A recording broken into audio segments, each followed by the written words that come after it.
A very warm welcome to all of you, to all the participants, the faculty members, and delegates and students.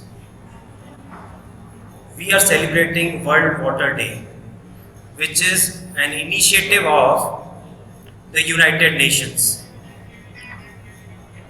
World Water Day was started in 1993 by United Nations to emphasis on the quality and the importance of water. Water usually we relate to जो नल में पानी आता है, the water which we get for bathing, for drinking. But out of the 100% water which we have on earth, 99% of the water is underground water. Now 99%, only 1% is available on the surface. So 99% is groundwater. Groundwater is just like the stomach में जैसे पानी भरा है, that is called as the groundwater. और United Nations का जो sustainable development goal number 6 है, वो कहता है water and sanitation for all by 2030. इसीलिए यूनाइटेड नेशंस ने इस वर्ष इसकी जो थीम रखी है वर्ल्ड वाटर डे की, वो है ग्राउंड वाटर. ग्राउंड वाटर से अपन यूजुअली जो समझते हैं, अगर देखा हो हैंडपम्प, कुएं, ठीक है. तो एक ये जो इनकी रिपोर्ट है यूएन की, उस रिपोर्ट में इन्होंने इस इमेज को रिलीज किया है. इस इमेज में देखिए पूरी अर्थ को एक ट्री की फॉर्म में दिखाया है. उसके ऊपर अपन लोग रह रहे हैं और नीचे पानी है, अंडरग्राउंड वाटर, जो उसकी जड़ों को सह रहा है. So the importance of groundwater is the theme of World Water Day. Groundwater is invisible, but its impact is visible everywhere. Out of sight, under our feet. Groundwater is a hidden treasure that enriches our lives. Groundwater की जो image release की है UN ने, उसमें देखिए ऊपर पूरा अपन को अर्थ पे जो भी अपन ने बना रखे मकान, खेत, सब कुछ दिख रहा है, और नीचे पत्थरों के बीच में जो पानी है वो इन्होंने रिप्रेजेंट किया है ग्राउंड वाटर को इसके अंदर. While surface water is increasingly unpredictable, ground water is reliable. Second photo में आप देखिए अपनी जो बावड़ी हैं, कुएं हैं, इसको यूएन कहता है कि these source of water they are reliable. Ground water आधे से ज़्यादा वॉल्यूम जो अपन यूज़ करते हैं डोमेस्टिक यूज़ के लिए, रूरल पॉपुलेशन के लिए, 25% जो इरिगेशन के लिए यूज़ करते हैं, वो सारा अपन को ग्राउंड वाटर से मिलता है. जो थीम है इस यूएन वर्ल्ड वाटर डे की, वो है ग्राउंड वाटर. और वर्ल्ड अपन जो यहाँ पे हम सेलिब्रेट कर रहे हैं वो वर्ल्ड वाटर डे कॉन्क्लेव, उसको एक नेशनल कॉन्फ्रेंस के रूप में किया है, जिसको डीएसटी राजस्थान ने स्पॉन्सर किया है. और यूएन से हमको एफिलिएशन मिला है. जो सर्टिफिकेट इशू होंगे वो यूनाइटेड नेशंस के सर्टिफिकेट, उन्होंने सर्टिफिकेट का प्रारूप बना के भेजा है, जिसको अपन यूज़ करेंगे इसके सर्टिफिकेट्स को. आज के जो चीफ गेस्ट हैं, चीफ गेस्ट राजेंद्र सिंह जी को 2001 में रमन मैग्सेसे अवार्ड मिला था. उनको अपन कहते हैं Waterman of India. He is the Waterman of India. और क्यों कहते हैं? उनकी बड़ी इंस्पायरिंग सी स्टोरी है. और वो इस इंस्पायरिंग स्टोरी जो है, ये बच्चे जो सुन रहे हैं, जो डेलीगेट सुन रहे हैं, उनको बड़ी इंस्पायर करेगी कि जीवन में कभी हार नहीं माननी चाहिए. He is an Ayurvedic doctor, और अलवर में वो आयुर्वेदिक डॉक्टर अपना क्लिनिक चलाते थे. उन्होंने वाटर को, जब उनको लगा कि वाटर का कंजर्वेशन एक इशू है, एक गांव वाले से, एक गरीब किसान से उन्हें समझ में आया कि पानी को सहेजना कितना इम्पोर्टेंट है. उससे उन्होंने एक मुहिम चालू किया और उन्होंने एक तरुण भारत संघ करके एक ग्रुप बनाया. और वो ग्रुप देखिए, वो ग्रुप जो है वो पूरा ग्रुप टूट गया, क्योंकि लोगों को लगा इसमें कुछ नहीं मिलना, इसमें ना हमें पैसे मिलने, ना हमारे को तनख्वाह मिलेगी. वो अकेले रह गए. लेकिन उन्होंने फिर एक छोटी सी स्टोरी है उनकी. उन्होंने एक बस का टिकट खरीदा जो लास्ट स्टॉप है वहाँ तक का, और जब वो लास्ट स्टॉप पे उतरे, वहाँ पे उन्हें किसान मिला और उन्होंने कहा नहीं, इस तरुण भारत संघ को मैं चलाऊँगा. उन्होंने इसे चलाया और 11,800 से ज़्यादा वाटर स्ट्रक्चर वो अब तक कंस्ट्रक्ट कर चुके हैं। स्टॉकहोम प्राइज़, अहिंसा अवार्ड, हज़ारों चीज़ें हैं जो उनको मिल चुकी हैं। वो अवार्ड से इम्पॉर्टेंट नहीं है, इम्पॉर्टेंट है कि जो उन्होंने काम किया जल संरक्षण के लिए, वाटर कंजर्वेशन के लिए, उसी के लिए ये कॉन्फ्रेंस आयोजित की जा रही है। ये एक कॉन्फ्रेंस रिसर्च पे बेस नहीं होके मेनली एक अवेयरनेस है कि क्या क्या चीज़ें हम कर सकते हैं पानी बचाने के लिए, और क्या रिसर्च हुई है जो अपन अपनी लाइफ में यूज़ कर सकते हैं, उसी के ऊपर है। और इसमें जो हमारे को सबसे बड़ा सपोर्ट मिला प्रिंसिपल सर से कि हमने इनको 10 दिन में पूरा इसका आइडिया बना, सर ने हमें पूरा सपोर्ट दिया। और ये आज जो कॉन्फ्रेंस आपके सामने हो रही है, बिल्कुल कल ही हमारे पास DST का लेटर आया। तो अब मैं राजेंद्र सिंह जी जो हैं वो आज दुबई में है, वर्ल्ड वाटर डे कॉन्क्लेव वहाँ पे जो आयोजित हो रही है उसका इनॉग्रल कर रहे हैं वो, क्योंकि उन्होंने हमको हाँ की थी चीफ गेस्ट आने के लिए, तो उन्होंने अपना ऑनलाइन वीडियो भेजा है। वो वीडियो आज हम चलाएंगे। उनका जो मैसेज है, रिक्वेस्ट है कि आप इसे बहुत ध्यान से सुने क्योंकि ये उनके सालों का अनुभव है जो बोलेगा। पृथ्वीराज चौहान राजकीय कॉलेज अजमेर के द्वारा आयोजित विश्व जल दिवस पर ये कार्यक्रम, इस कार्यक्रम के लिए कॉलेज के सभी विद्यार्थियों को, शिक्षकों को बधाई। कॉलेज देश के पुराने कॉलेजों में से एक है।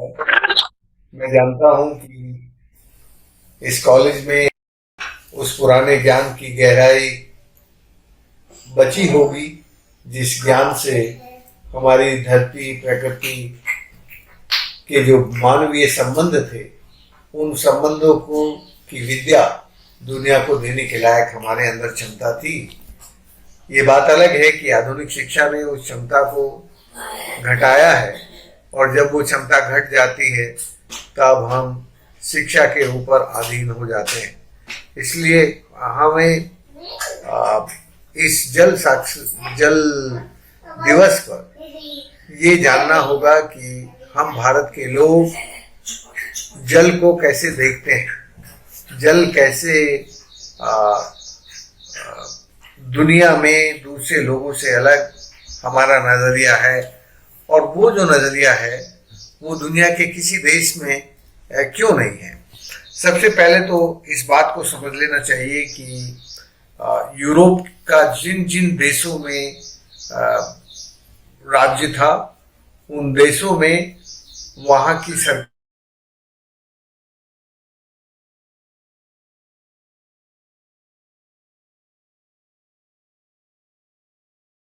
कभी किसी कंपनी को नहीं दे पाए। वो भारत का जल भारत के लोगों के हाथ में रहा, और उसका लोगों के हाथ में रहने का सबसे बड़ी जो सफलता थी और शक्ति थी वो ये कि भारत के लोग जल का सम्मान करते थे। जल भारत की आस्था थी, और ये आस्था के कारण अंग्रेजों की हिम्मत नहीं हुई कि इस जल को वो किसी कंपनी को बेच सकें, दे सकें, और हम भारतीय लोग उस जल के मालिक बने रहे। ये जो विश्व जल दिवस है, ये विश्व जल दिवस इसलिए मनाना शुरू हुआ क्योंकि दुनिया में जल का संकट है, और आज जल के कारण विस्थापित होते लोग दुनिया में जलवायु परिवर्तन शरणार्थी कहलाते हैं। और ये जिन देशों में जाते हैं उन देशों के लोग इनको बेपानी कहकर, इनको लाचार, बेकार, बीमार मानकर अपनी जिम्मेदारी, अपने ऊपर जिम्मेदारी की तरह का एहसास करते हैं। जबकि हम भारतीयों को दुनिया में ऐसे नहीं देखा जाता। पूरी दुनिया भारत के लोगों को चाहती है, क्योंकि भारत के लोग अभी तक भी किसी के ऊपर कोई लायबिलिटी नहीं बनते। वहाँ जो कुछ कमाते हैं उसका एक बड़ा हिस्सा वहाँ की सरकारों को टैक्स देते हैं, और वहाँ जहाँ जहाँ रहते हैं वहाँ की आय बढ़ाते हैं। इसलिए भारतीयों का जो जल का सम्मान है और जल के प्रति जो भारतीयों का सम्मान है, उस सम्मान को बनाए रखने वाली विद्या मैं समझता हूँ कि पृथ्वीराज चौहान कॉलेज के शिक्षक और विद्यार्थी जरूर इस विश्व दिवस पर अपने बच्चों को, अपने साथी शिक्षकों को जरूर देंगे। यदि हम लोगों ने समय रहते अपने भारत के भूजल के भंडारों को नहीं बचाया और उनको खाली कर दिया, जो कि अभी 2/3 से ज्यादा खाली हो चुके हैं, जिस देश के भूजल के भंडार 2/3 से ज्यादा खाली हो चुके हों, वो देश कैसे पानीदार होगा? उसको पानीदार बनाने के लिए देश के राज, समाज और सभी को जुड़ के करने की जरूरत है। इसलिए मैं इतना मानता हूं कि जहां भी राज समाज ने जुड़ के पानी का काम किया, वो बेपानी उजड़े हुए लोग अपने आप पानी का काम करके पानीदार बन गए और पानीदार बनकर अपना जीवन अच्छे से आनंद से जीने लगे। मैं राजस्थान के ही अलवर जिले की बात करता हूँ। राजस्थान के अलवर जिले में थानागाजी तहसील में जब मैं 1980 के दशक में गया तो लोग बेपानी होकर माल न्यूट्रिशन के कारण रतौंधी रोग से ग्रसित थे और मैंने वहां के लोगों से सीख कर चिकित्सा का काम छोड़कर पानी का काम करना शुरू किया। पानी के काम में जो मैंने अपना समय, शक्ति और समाज को जोड़ने की जो कुशलता, दक्षता थी, उसके कारण वो काम आगे बढ़ सका। पर इसमें कोई शिक्षा नहीं थी। ये शिक्षा का काम नहीं किया मैंने विद्या का काम किया, क्योंकि मैंने एक अनपढ़ किसान से ये विद्या प्राप्त की कि हम कैसे धरती के पेट को समझें और धरती के पेट में जब पानी जमा होता है तो उसको सूरज चोरी नहीं कर सकता। अब ये जो विद्या है कि सूरज की चोरी रोकना और धरती के पेट को पानी से भर के रखना और ये ज्ञान पैदा करना कि कैसे पता लगाए कि धरती के पेट में नीचे पानी जमा हो सकता है कि नहीं हो सकता है।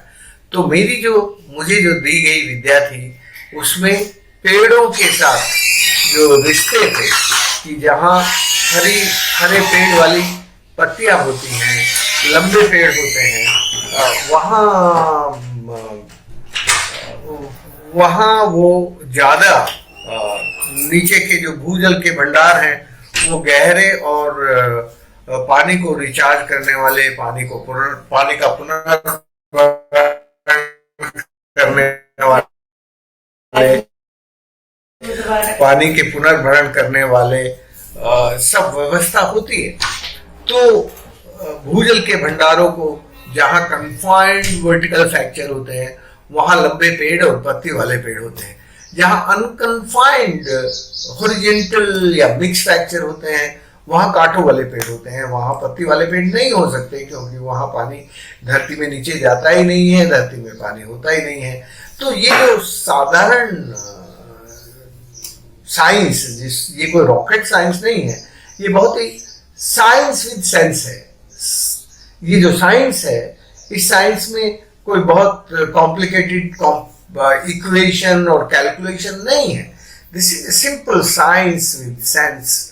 हमें मांगू काका ने सिखा दी और उसके बाद हमने अपने जीवन के 42 साल तो इस काम में लगा दिए। इसलिए हमें ये लगता है कि हम जब एक दूसरे से सीख कर, समझ कर, प्रेरणा लेकर और दूसरों को उत्प्रेरित करके कोई काम करते हैं तो फिर काम हो जाते हैं, अन्यथा ये काम नहीं होते। उन कामों को करने के लिए हमें मोटे तौर पर ये देखना बहुत ज़रूरी है कि हम कैसे धरती का पेट पानी से भरें और कैसे अपनी धरती को पानीदार बनाएं। जब धरती पानीदार बनती है तो धरती पे हरियाली आती है, लोगों के जीवन में खुशहाली आती है और लोगों का जीवन खुशहाल हो जाता है। लोगों के जीवन को खुशहाल करने के लिए हम लोगों को धरती को पानीदार बनाने की जरूरत है। हम धरती को यदि पानीदार बनाने का काम करेंगे तो जहां पानी बरसता है वहां उसको चलना सिखा दें, जहां पानी चलता है वहां उसको रेंगना सिखा दें, जब पानी रेंगने लगे तो पकड़ के उसको धरती के पेट में बैठा दें, फिर न लगेगी नजर सूरज की और धरती का पेट पानी से भरा रहेगा। जब हमें अपना जीवन चलाने के लिए जरूरत होगी तो पानी निकाल के अपना जीवन चला लें।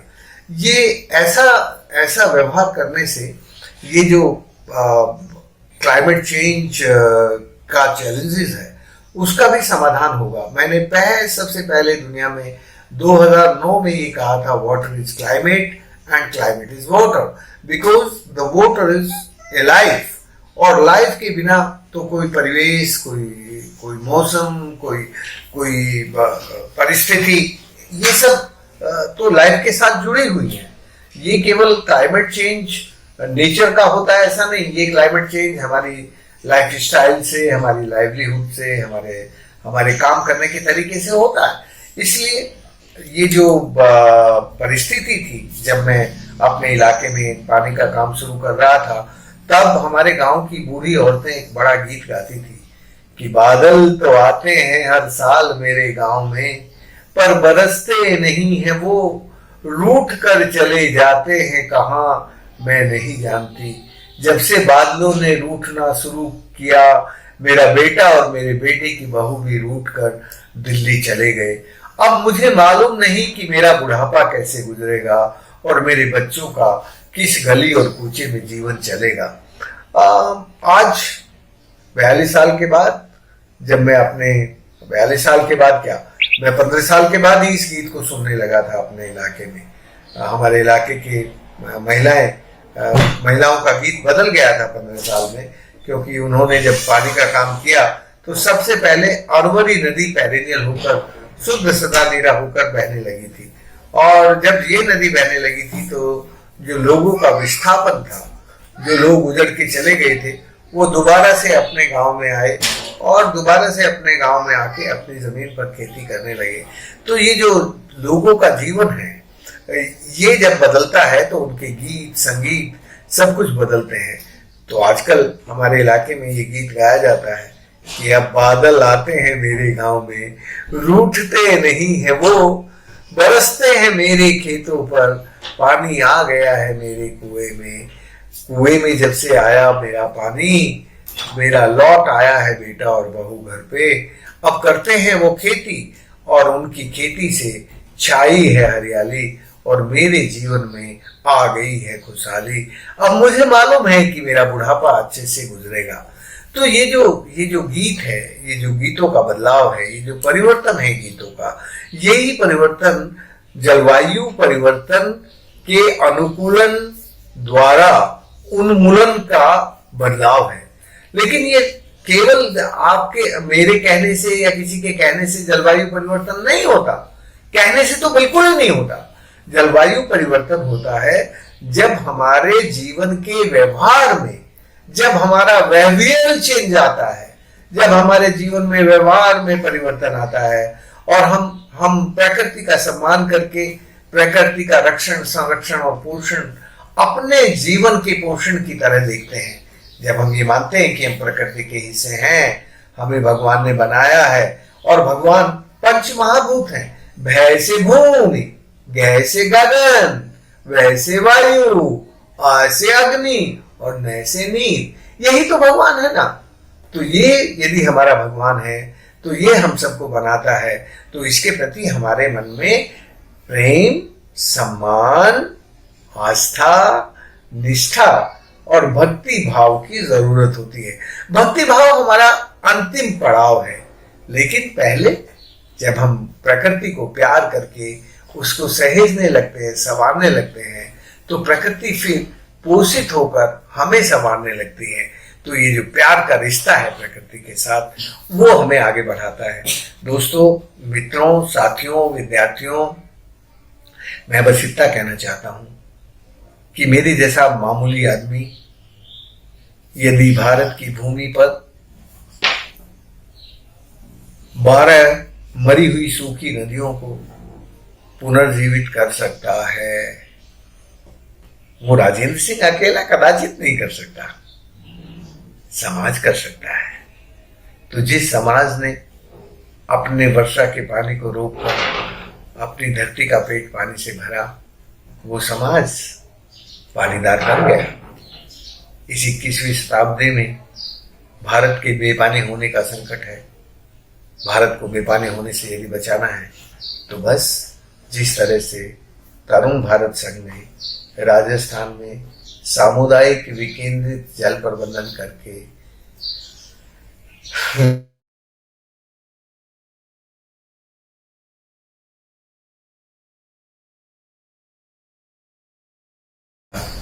वैसा ही काम भारत को स्वावलंबी, आत्मनिर्भर और गतिशील बना सकता है।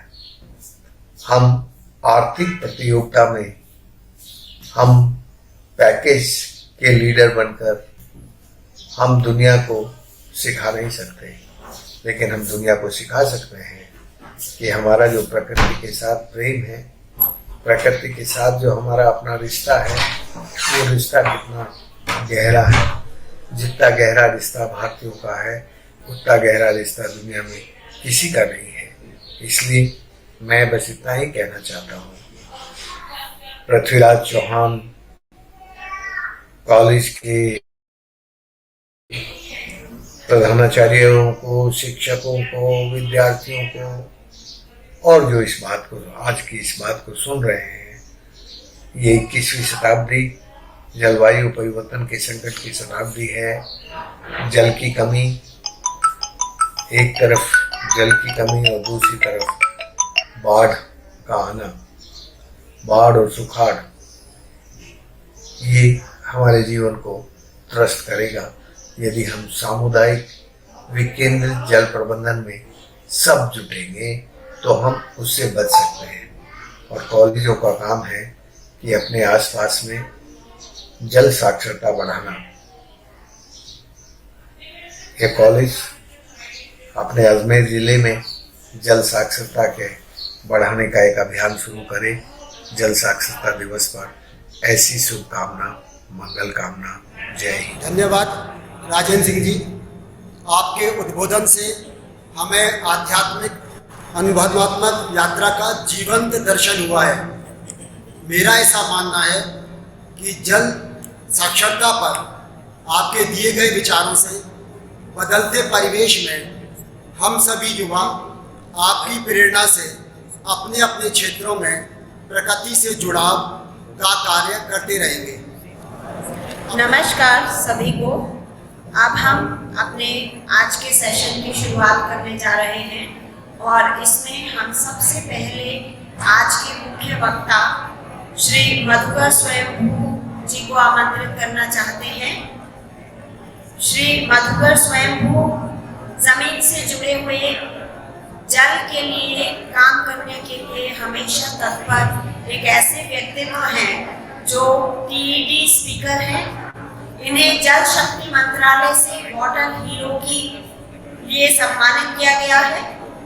आप ग्लोबल टॉप 3 ऑथर्स में हैं जो स्मार्ट वाटर मैगजीन स्पेन में माना गया है और आपके बहुत सारे जो लेख हैं वह अंतर्राष्ट्रीय स्तर पर आपकी केस स्टडीज पब्लिश हुई हैं और उन्हें मान्यता प्राप्त हुई है। आपके आर्टिकल्स बहुत सारी एनवायरमेंटल मैगजीन्स में, आपके लेक्चर्स बहुत सारे नेशनल और इंटरनेशनल लेवल के इंस्टीट्यूशंस में, IIPA, NIFTEM, FSM, NEERI, ADRI जैसे सम्मानित इंस्टीट्यूशंस के अंदर आपके अनेकों व्याख्यान हुए हैं। आपने वैदिक सृजन, जो कि वैदिक साइंस के द्वारा आपने डेवलप किया है, काउनोमिक्स एक प्रोडक्ट है जिसके द्वारा जितने भी हमारे जो तालाब हैं, जो हमारी बावड़ियाँ हैं, जो पुराने हमारे वेटलैंड्स हैं, इन सभी के लिए आपने काम किया है। उनको पुनर्जीवित करने की दिशा में आपने काम किया है और जितनी वाटर बॉडीज हैं जो हमारे अलग अलग गतिविधियों के द्वारा दूषित हो गई हैं, उन पर आपका बहुत अधिक कार्य है। हरियाणा, पंजाब, दिल्ली, उत्तर प्रदेश, गुजरात, छत्तीसगढ़ और तेलंगाना की विभिन्न झीलों को पुनर्जीवित करने का एक बहुत ही उत्कृष्ट कार्य आपके द्वारा किया जा रहा है।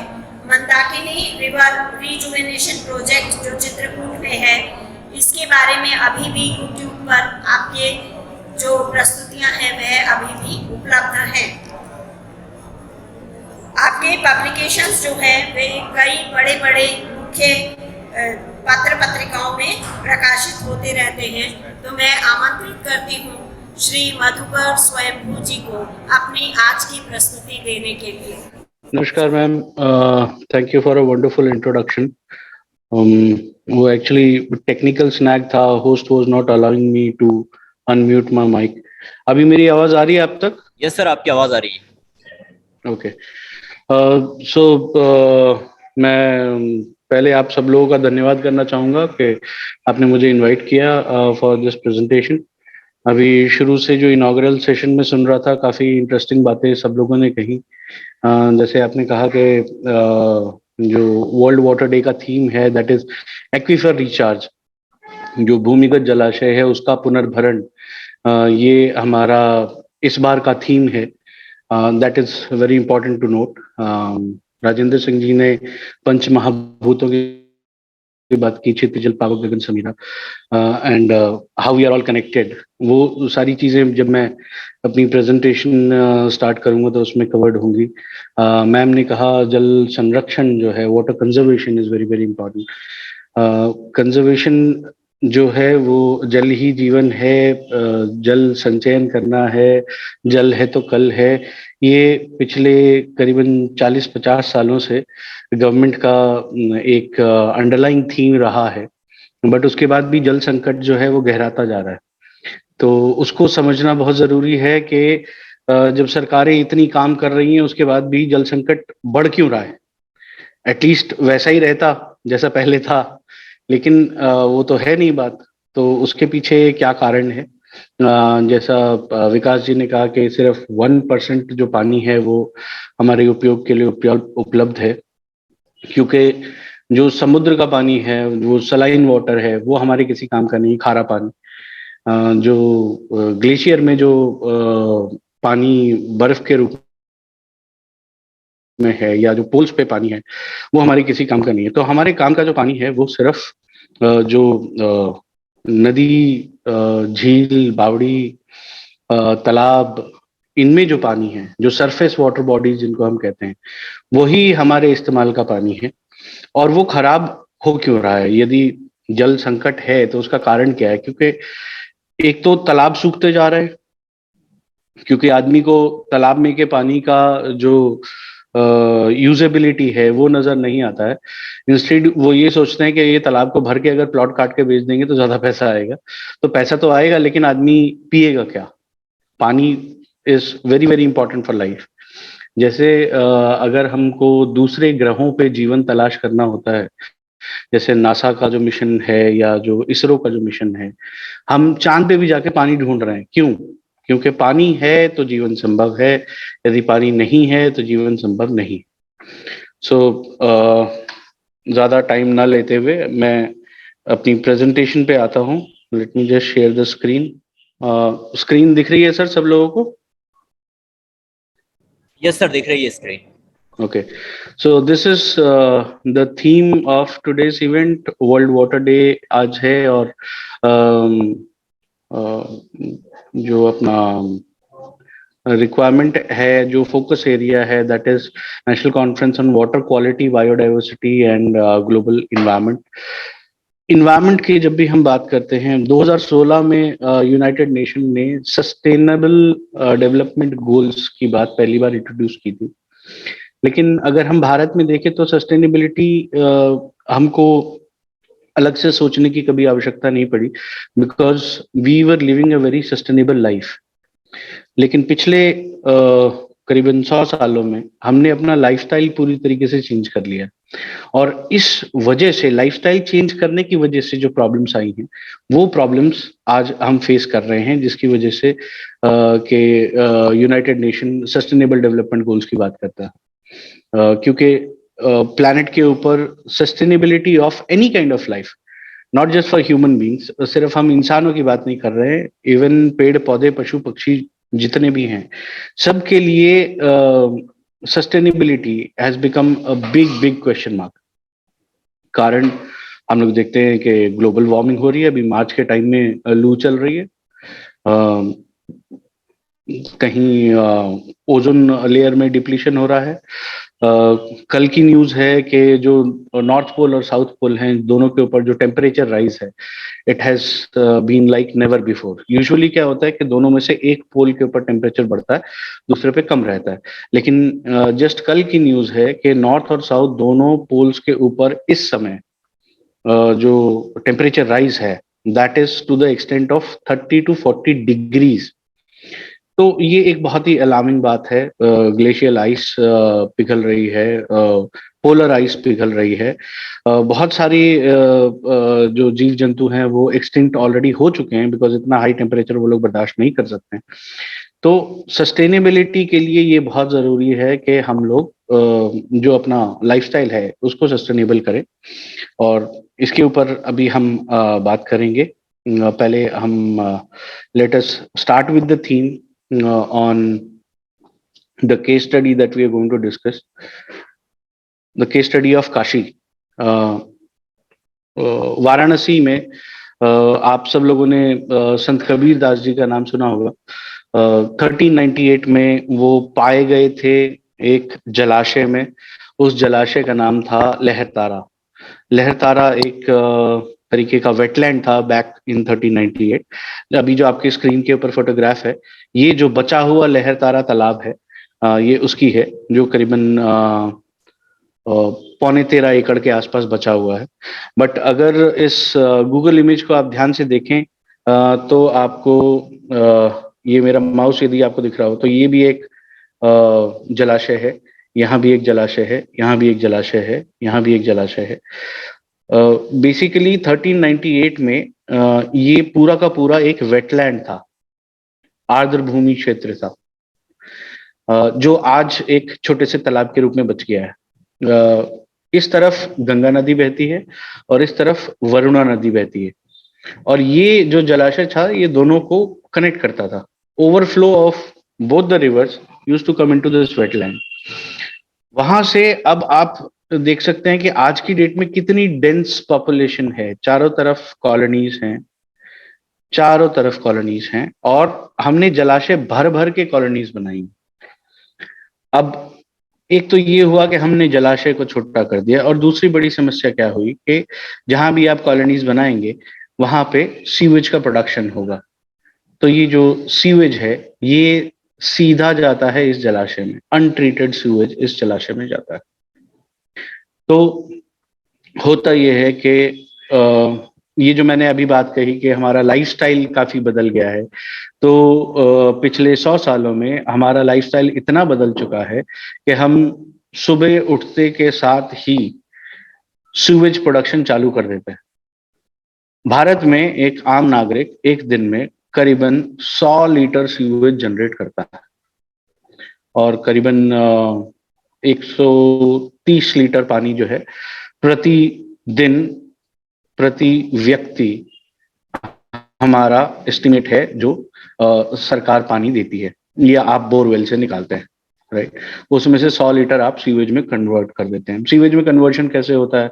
आप हाथ धोएंगे, केमिकल है, आप कपड़े धोएंगे, केमिकल है, बर्तन धोएंगे, केमिकल है।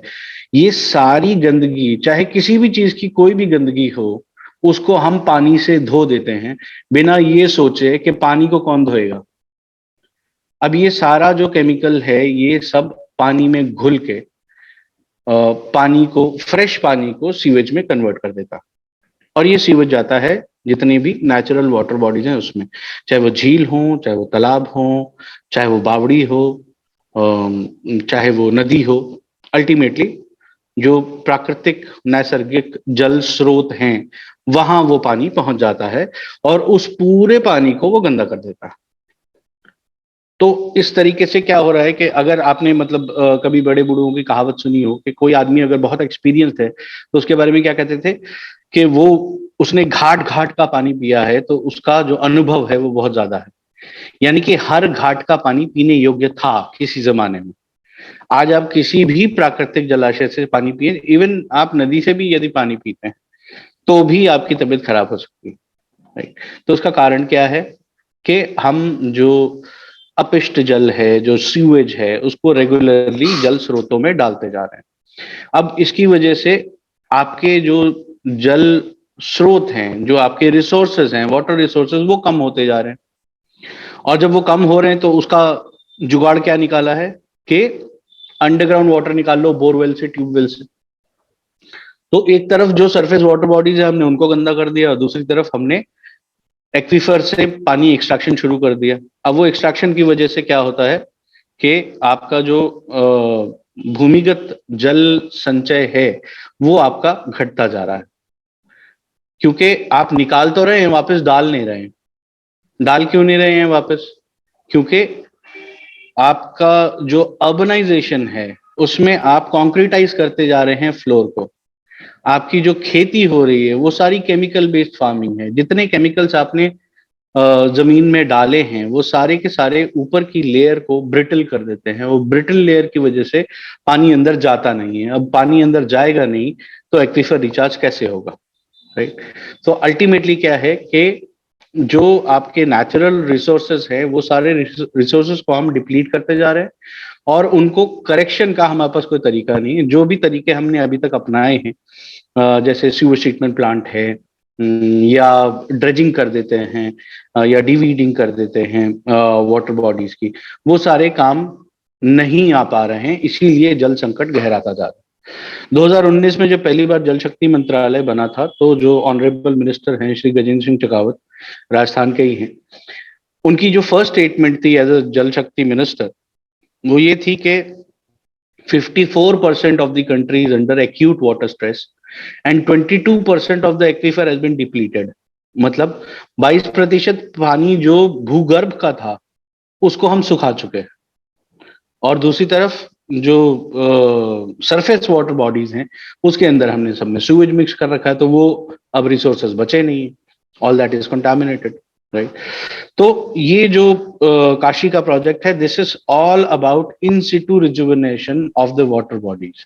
मतलब जो सूवेज आ रहा है उसको आने दें और वाटर बॉडी को वापस से एक फ्रेश वाटर सोर्स में कन्वर्ट करें।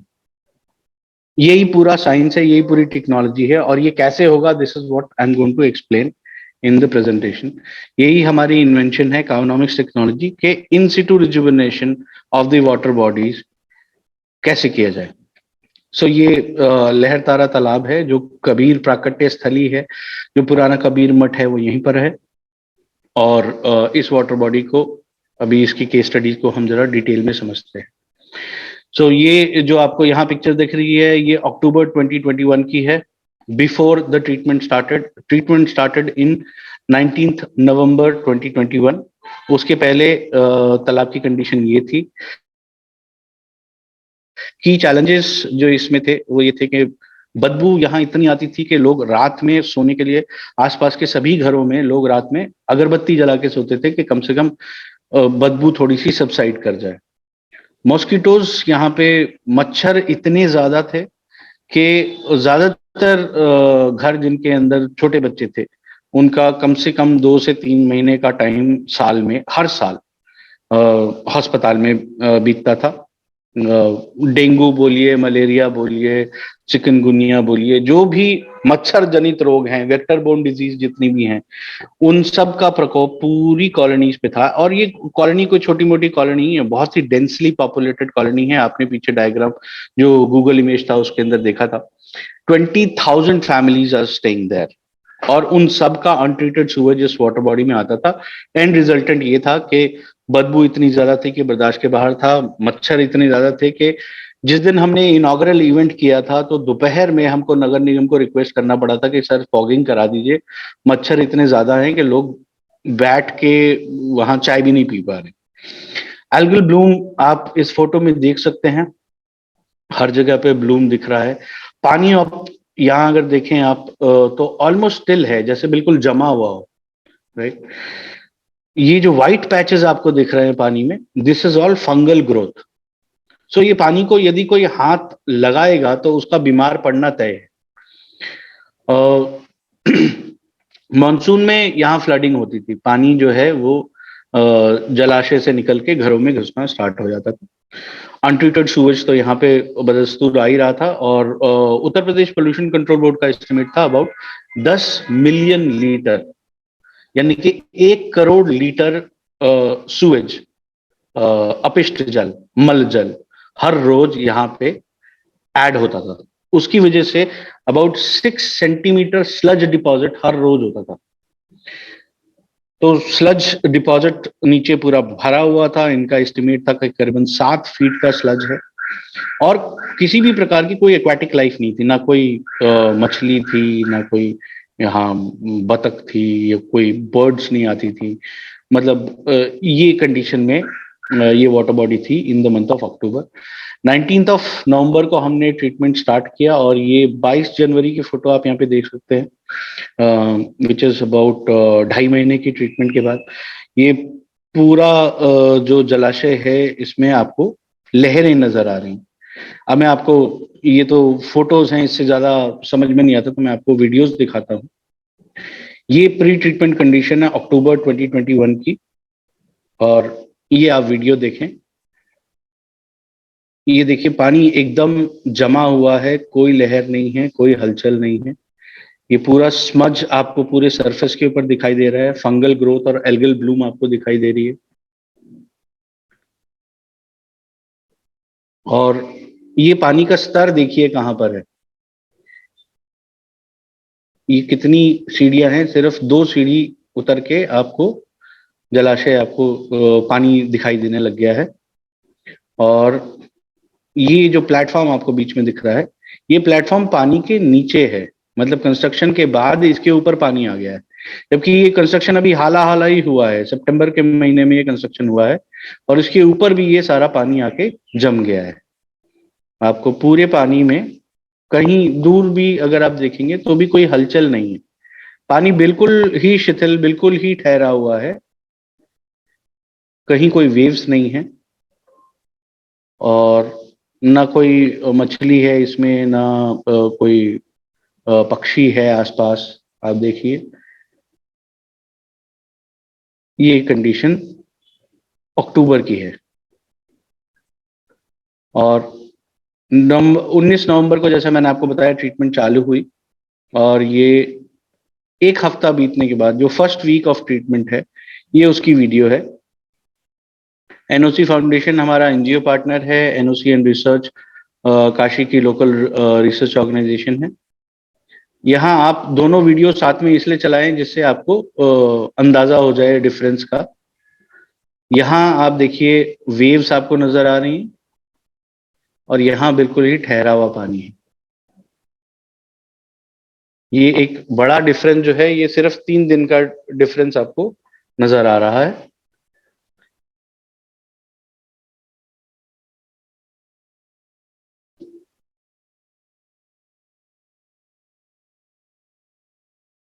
इससे हम आगे बढ़ते हैं अगले वीडियो की तरफ, जिससे आपको ये 1 महीने की ट्रीटमेंट के बाद जिस कंडीशन पे ये तालाब पहुंचा है वो आप यहाँ देख सकते हैं। ये प्री ट्रीटमेंट कंडीशन है, पानी का स्तर कहाँ पे था, और ये पोस्ट ट्रीटमेंट कंडीशन है।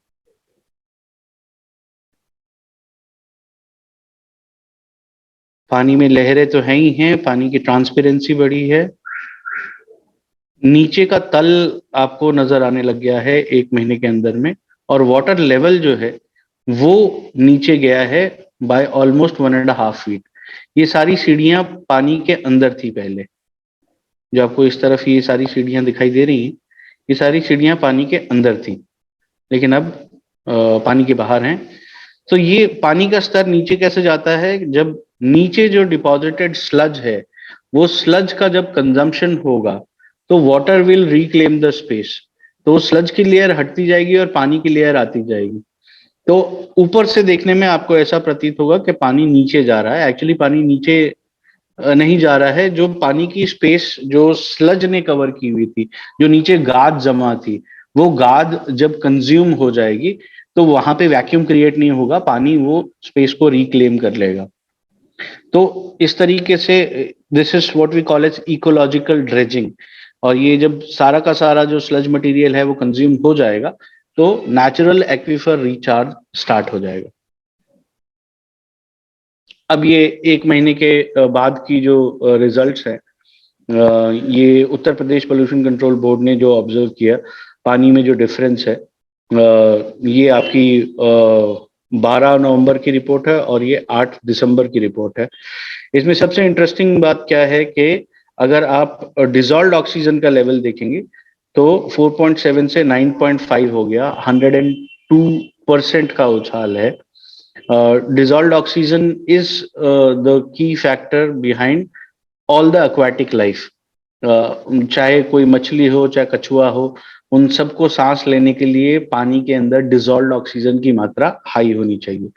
तो ये दैनिक जागरण ने जो हेडलाइन क्रिएट की थी, जो वाराणसी एडिशन है, कि झील में ऑक्सीजन का स्तर गंगा नदी के ऑक्सीजन के स्तर से भी ऊंचा था after just 1 month of treatment.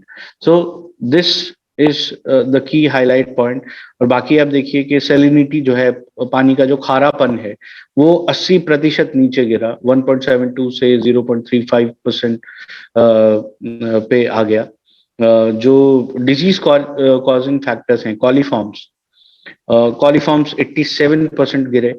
Faecal coliform जो एनिमल गट बैक्टीरिया होता है, that has gone down by 90%। Escherichia coli आप लोगों ने पढ़ा होगा, E coli is creating a lot of diseases, जैसे डायरिया है, कॉलेरा है, तो उसका काउंट भी अबाउट 35% नीचे गिरा in a matter of 1 month of treatment. आज की जो कंडीशन है इस तालाब की, ये आप यहाँ देख सकते हैं। बिना किसी हवा के पूरे तालाब में लहरें हैं। लोग वहाँ बच्चे जो हैं वो स्नान कर रहे हैं, बोटिंग कर रहे हैं, मछली पकड़ रहे हैं, तैर रहे हैं। तो जिस वाटर बॉडी में लोग उसके पास रहने पे भी जिनको इतनी बदबू आती थी, आज उसका ये हाल है कि it has become a recreation point. पानी वहाँ इतना फ्रेश है कि बच्चे नहा भी रहे हैं, स्विमिंग भी कर रहे हैं। जो जलीय जीवन है, मछली, कछुए, सब वापस आ गए हैं। बर्ड पॉपुलेशन बढ़ गई है और एवरीबडी इज जस्ट एंजॉइंग। अभी ये जहाँ पे वीडियो रुका है, यहाँ पे भी आप देख सकते हैं कि पानी के नीचे का जो तल है वो आपको नजर आ रहा है किनारे पे खड़े होके। This is the transparency of water, right. And this entire treatment has been done in situ condition, मतलब यथावत स्थिति में ट्रीटमेंट हुआ है। यानी कि जो भी सूवेज आ रहा था, किसी को भी रोका या डाइवर्ट नहीं किया गया है, वो आ ही रहा है और यथावत स्थिति में ये उपचार चल रहा है।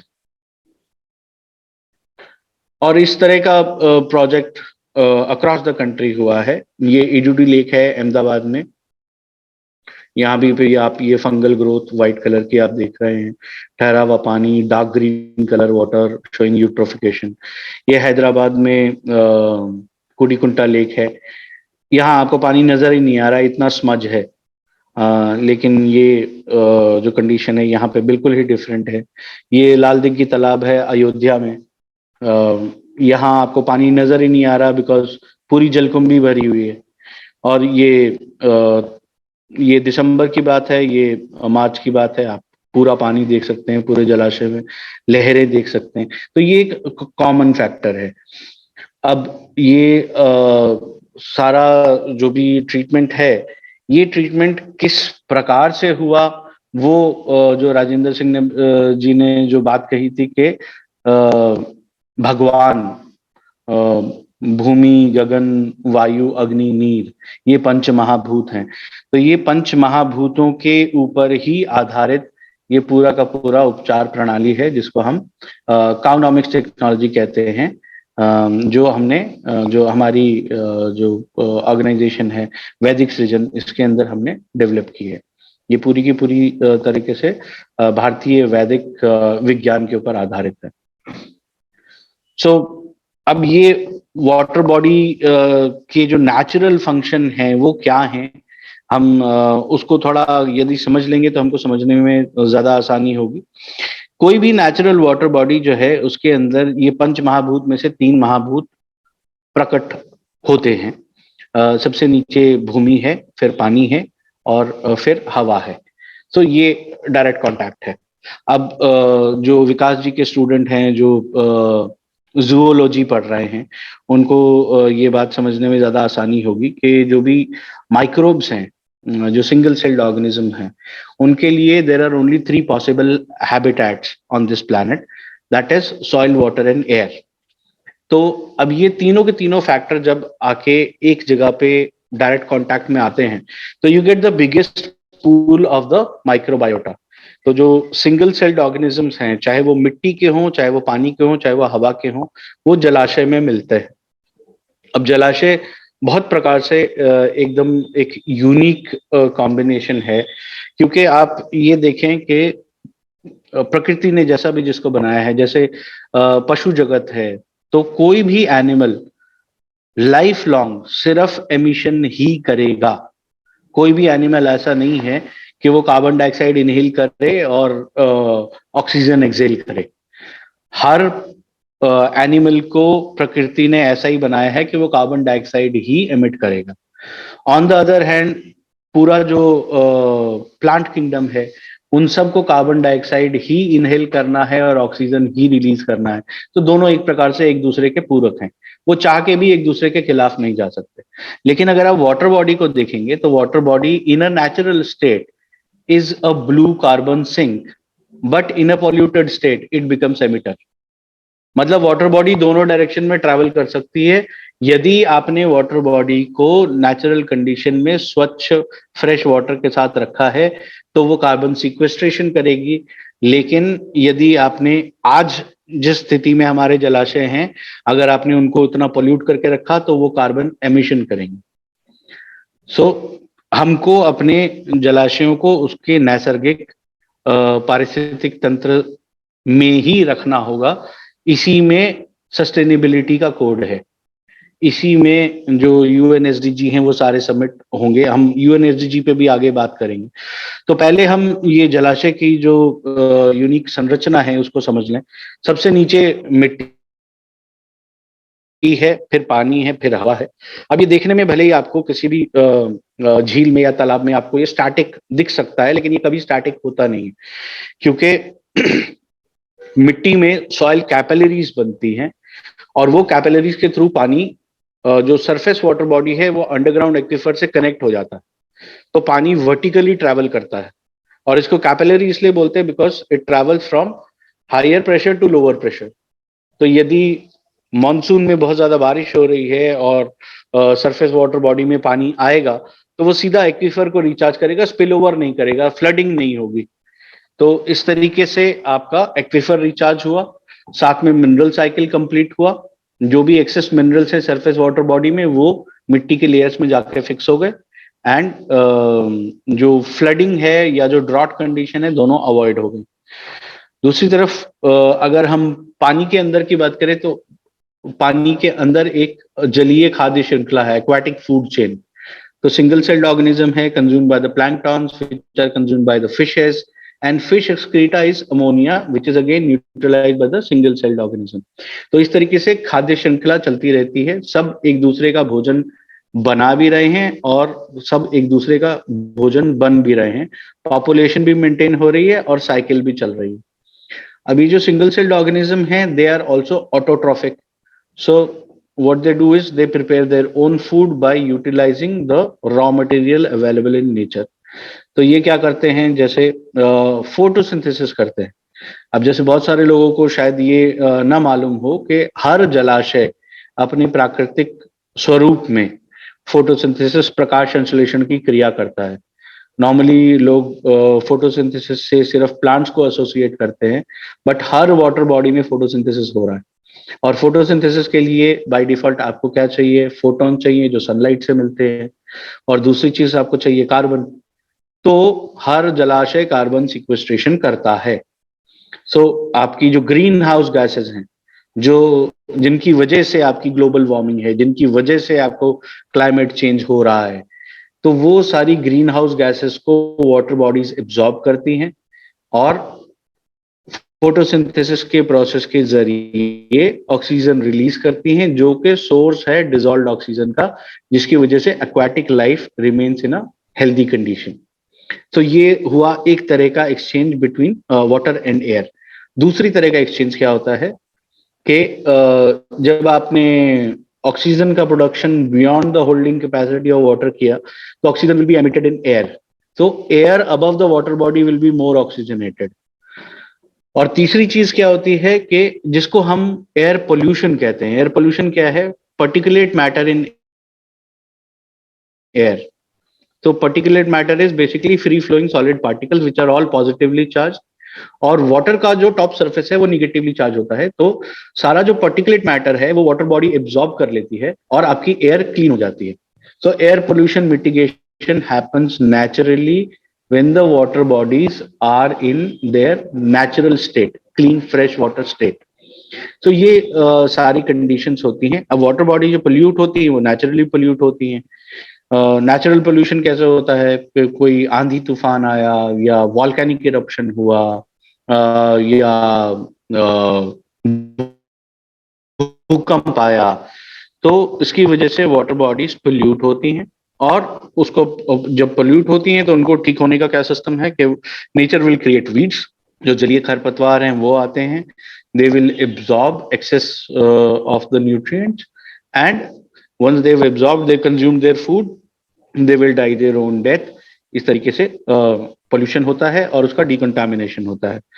बट जब हम लोग वाटर बॉडी को पोल्यूट करना शुरू करते हैं तो हमारा पोल्यूशन कैसे होता है? हम जो सूएज है या जो इंडस्ट्रियल एफ्लुएंट है वो वाटर बॉडीज में डालते हैं और वाटर बॉडीज उससे पोल्यूट होती हैं। लेकिन हमारा जो सूएज कंटेंट है, जो एफ्लुएंट कंटेंट है, वो ऐसा नहीं कि वाटर बॉडीज को पता नहीं है और उसका डिकंटामिनेशन पॉसिबल नहीं है। तो जैसे अगर वॉल्केनिक इरप्शन है तो हेवी मेटल्स एंड मिनरल्स आ गए वाटर बॉडी, या अगर अर्थक्वेक आया तो जो एक्वाटिक ऑर्गेनिज्म है they will excrete too much, उनका एक्सक्रीटा जो है ऑल अमोनिया है। या आंधी तूफान आया तो आसपास के जितने पेड़ पौधे हैं उन सब के पत्ते, फूल, फल, ये सब चीजें वाटर बॉडीज में गिरेंगी। इन सब में फॉस्फेट है। Too much of phosphate will lead to eutrophication, like too much of ammonia will lead to eutrophication. तो हम जो कुछ भी पोल्यूशन कर रहे हैं, हमारा पोल्यूशन क्या है? सीवेज और इंडस्ट्रियल एफ्लुएंट। उसके कंटेंट क्या है? Phosphate, sulphate, nitrate, nitrite, ammoniacal compounds. और अगर हम इंडस्ट्रियल एफ्लुएंट की बात करेंगे तो उसमें भी वही है, आपका फॉस्फेट है, अमोनिकल कंपाउंड्स हैं, सल्फेट्स हैं, हेवी मेटल्स और मिनरल्स हैं। तो ये कंटामिनेशन कोई नई बात नहीं है वाटर बॉडी के लिए। Water body knows what to do with it. But the problem is हमारा जो एडिशन होता है वो कंसिस्टेंट होता है। ऐसा नहीं कि हमने एक बार डाला उसके बाद सिर्फ 6 महीने के बाद फिर डालेंगे, हम रोज डालते जाएंगे तो वीड्स आएंगी तो जरूर, लेकिन जाएंगी कभी नहीं। अब यदि वीड्स जाएंगी ही नहीं तो वो जो पूरा का पूरा टॉप सरफेस है, जैसे मैंने आपको यहाँ अभी अयोध्या में दिखाया था, ये जो पूरा सरफेस है वो जलकुंभी से भरा हुआ है। इसका कारण क्या है? ये जो अनट्रीटेड सूरज आ रहा है ये वीड्स को लेके तो आएगा लेकिन जाने नहीं देगा, क्योंकि डेली आ रहा है। अब ये अयोध्या वाली जो वाटर बॉडी है ये 5 एकड़ की वाटर बॉडी है, इसमें 5 MLD का सीवेज रोज आ रहा था। ये जो हैदराबाद वाली जो वाटर बॉडी है कोडीकुंटा लेक, ये 8 एकड़ की वाटर बॉडी, इसमें 3.5 MLD का सीवेज रोज आ रहा था। ठीक है, तो अब इस तरीके से वाटर बॉडीज खराब होती हैं। अब हमारा तरीका क्या है? हम किसी भी वाटर बॉडी को पहले स्टडी करते हैं, फिर एक उसके लिए दवाई बनाते हैं, मेडिसिन बनाते हैं, which is 100% herbal extract, 100% botanical extract. कौन सी वाटर बॉडी में किस तरह का कंटामिनेशन है, वो किस एग्रोक्लाइमेटिक जोन में आती हैं, उसको डिकंटामिनेट करने के लिए कौन सी जड़ी बूटी का उपयोग करना है, यही हमारा साइंस है। This is what we call as the Cownomics technology. जो हम दवाई बनाते हैं, वो जो मेडिसिन है, लिक्विड मेडिसिन होती है जो हर्बल एक्सट्रैक्ट्स की होती है, उसको हम काउनोमिक्स कंसंट्रेट का नाम देते हैं।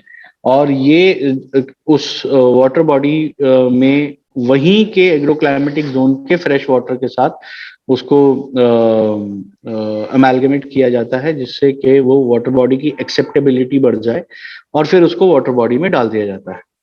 इन प्रेजेंस ऑफ सनलाइट ये पूरी की पूरी मेडिसिन जो है वो aqua ecology में सिंथेसाइज होती है और रिसरेक्शन प्रोसेस स्टार्ट होता है। तो यहाँ आप ये देख सकते हैं कि ये कंसंट्रेट है, this is being added into the water body. तो water body receives millions and millions of free electrons, और इन इलेक्ट्रॉन्स की वजह से जो फॉस्फेट्स हैं उनका डिकम्पोजिशन होता है इलेक्ट्रॉन एक्सचेंज की वजह से। Recording in progress.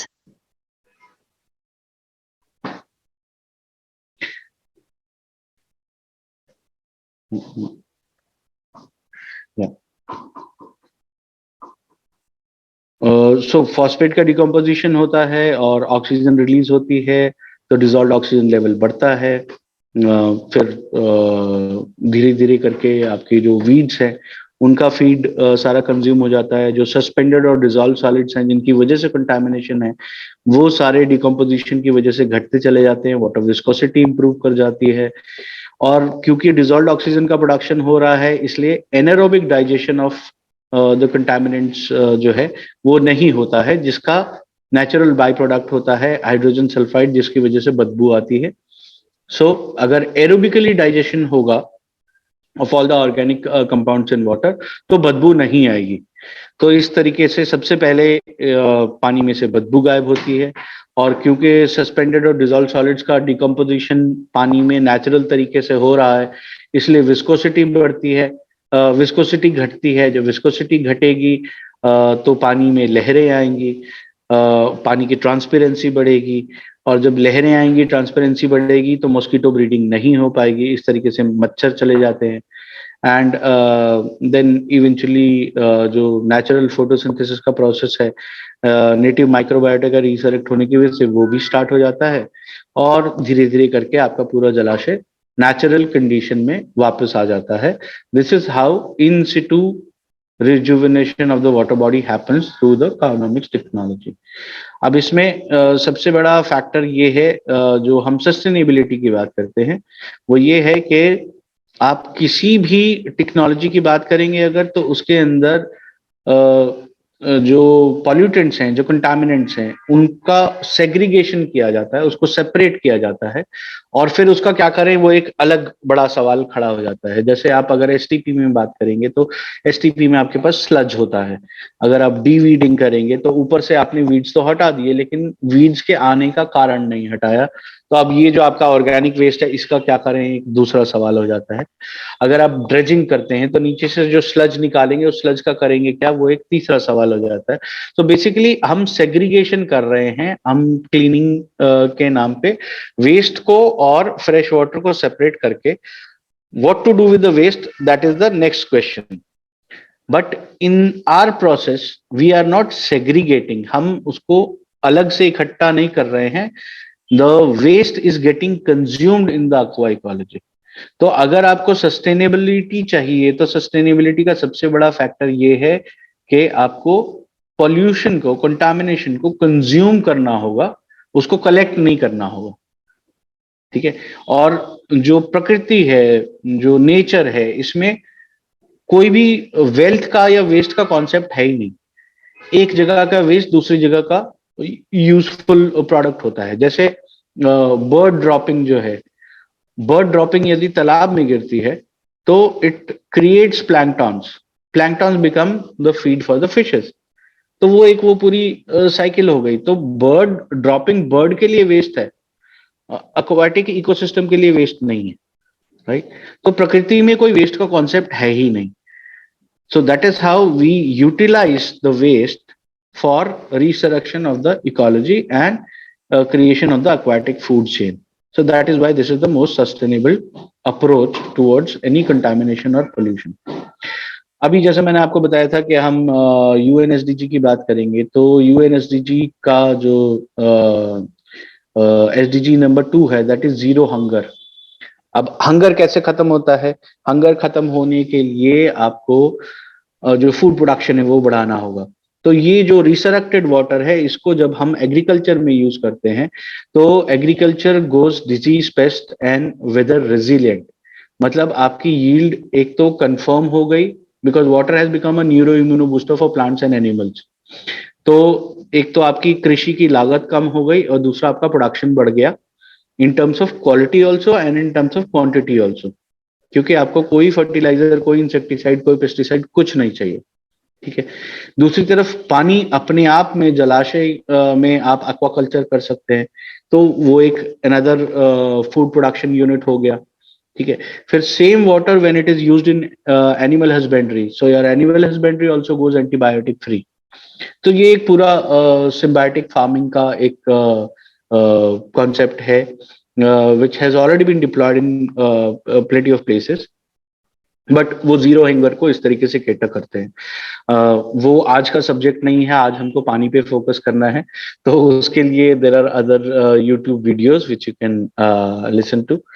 Good health and wellbeing, पानी जो है एसडीजी नंबर 3, पानी is one of the key important factor for keeping us healthy, because हमारे दो डिफेंस मैकेनिज्म, जो अगर हम अपनी बॉडी की बात करें, हमारी डिफेंस मैकेनिज्म जो है वो दो चीजों पे डिपेंडेंट है, हमारा एंडोक्राइन ग्लैंड सिस्टम और हमारा नर्वस सिस्टम।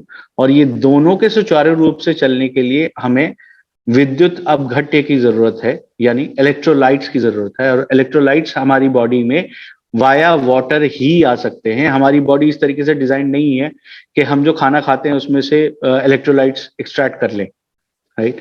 तो यदि पानी हमारा सही होगा तो हमारी ओवरऑल हेल्थ, जो हमारा इम्यून सिस्टम है, वो बूस्टेड अप होगा, तो we will have a good health and well being. Now SDG number 6 is clean water and sanitation. अगर हमने वाटर बॉडीज को इन सिटू कंडीशन में इकोलॉजिकल रिसरेक्शन किया तो हमारे वाटर सोर्सेज बढ़ गए। जो भी गंदे तालाब और झील और बावड़ी हैं, अगर उनका पानी पीने योग्य हो जाए तो आपके वाटर रिसोर्सेज बढ़ गए और सैनिटेशन तो डेफिनेटली गारंटीड हो गई। देखिए, गंदा पानी जहां भी होगा वहां पे you will have a threat for water borne diseases and vector borne diseases, जैसा अभी लहरतारा के स्टडी में मैंने आपको बताया। लेकिन जैसे ही पानी साफ होता है, ये दोनों प्रकार की बीमारियों से तो आपको निजात मिल गई, फिर आपको फ्रेश वाटर रिसोर्स मिल गया। तो clean water and sanitation is also getting served by keeping our water bodies in healthy condition.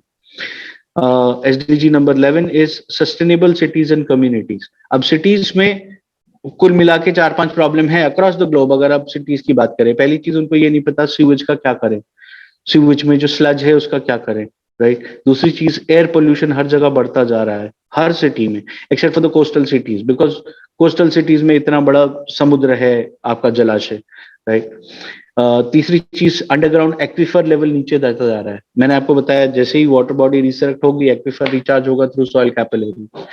चौथी चीज, आपका जो फ्रेश वाटर सोर्सेस है वो डिप्लीट होते जा रहे हैं, पानी कहाँ से लाएं, right. So all these problems are sorted out by keeping your water bodies in good condition.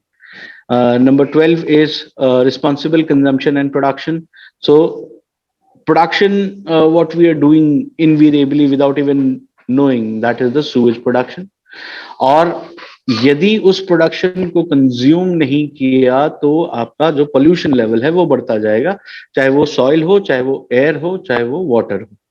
तो इन तीनों को रिसर्ट करने का, इन तीनों को अपने हेल्दी कंडीशन में रखने का जो प्रोसेस है, that is what we have created into our technology is the climate action. तो यदि हम ग्रीन हाउस गैस का एब्जॉर्प्शन कर रहे हैं इन द वाटर बॉडी, अगर हम कार्बन सिक्वेस्ट्रेशन कर रहे हैं, तो we are in our own small way, we are working against the climate change. We are contributing towards reduction into the carbon footprint and the global warming, right. SDG number 14 is life below water. तो जैसे मैंने आपको बताया कि Lahartara lake now is filled up with fishes, with turtles, and the birds are flocking around the water body. Bees are there, butterflies are there. तो एक तरीके से आपने पूरा का पूरा इकोलॉजिकल रिसरेक्शन कर लिया और you have a fresh air, you have a fresh water, you are recharging the underground aquifer. And number 15 is life on land, which is again linked to life in the water body. So these are the key factors.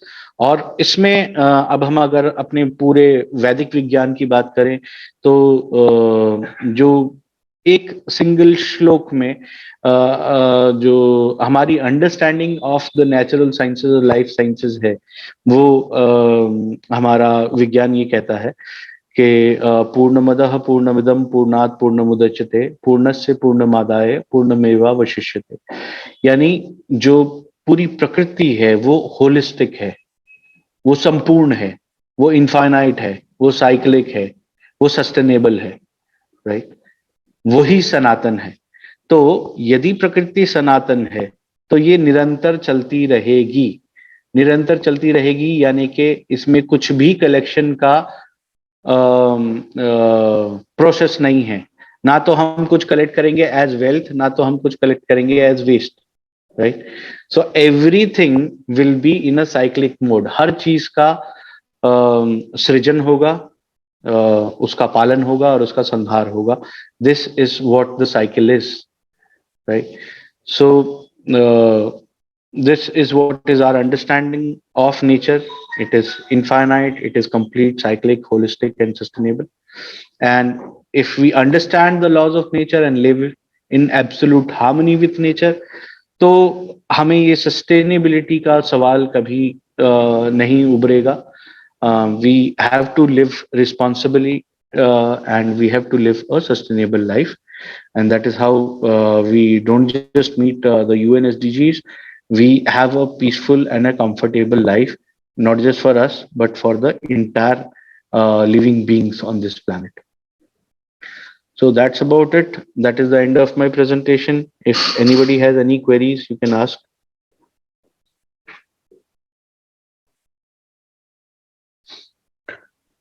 Vikas ji,